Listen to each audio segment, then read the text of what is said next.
Sun Suimei, âgée de 46 ans, était professeure dans la province de Jilin en Chine. Mais elle a dû fuir son pays après que la police l'ait arrêtée et torturée, non pour avoir commis un crime, mais pour avoir refusé de renoncer à ses croyances spirituelles.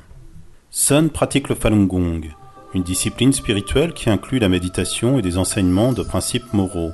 Comme des millions d'autres pratiquants en Chine, Sun dit qu'elle a tiré profit du Falun Gong. Après avoir pratiqué le Falun Gong, en moins de 3 mois, toutes mes maladies ont disparu.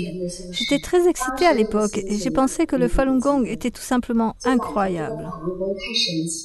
Puisque la pratique est devenue populaire et très répandue, le Parti communiste chinois a lancé des mesures de répression nationale en 1999. Ils ont effectué des arrestations massives, condamnant les pratiquants à une peine de prison et à des travaux forcés, à moins qu'ils n'acceptent de renoncer au Falun Gong. En 2002, la police a fait irruption dans la maison de Xumei. Ils l'ont arrêté ainsi que 4 autres pratiquants de Falun Gong. Ils les ont emmenés à la station de police locale où ils ont été interrogés et torturés.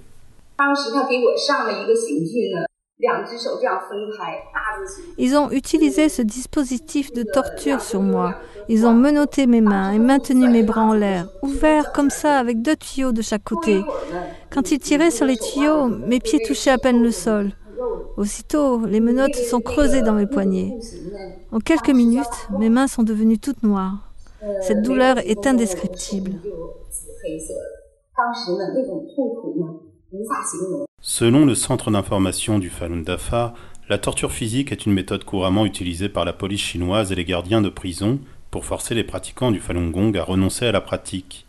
Sun mentionne que malgré la torture, elle n'a pas renoncé à ses convictions. Ainsi, les autorités ont tenté les travaux forcés. Ils l'ont forcée à faire des marchandises pour l'exportation, la faisant travailler plus de 10 heures par jour dans les pires conditions carcérales. Puisque je ne me réforme pas, ils me font travailler. Tout le travail implique des marchandises à base de produits toxiques, nous faisant faire de l'artisanat comme des figurines et des arbres de Noël. À ce moment-là, beaucoup d'entre nous ont des vertiges, vomissant et faisant des allergies aux matériaux que nous utilisions. Parfois, nous ne pouvions même pas voir de nos yeux, comme si nous étions empoisonnés. Nous avons fait ce travail pendant longtemps.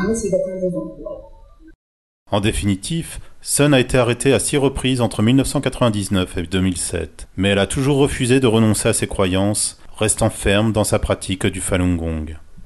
En 2007, elle a décidé de fuir la Chine. Elle fait maintenant une requête en tant que réfugiée politique dans un autre pays d'Asie, mais pour sa sécurité, elle nous a demandé de ne pas le révéler. Elle travaille aussi avec des pratiquants locaux pour exposer les violations des droits de l'homme du régime chinois contre le Falun Gong. J'espère que tous les gens bienveillants du monde entier réagiront du côté de la justice pour mettre fin à cette persécution.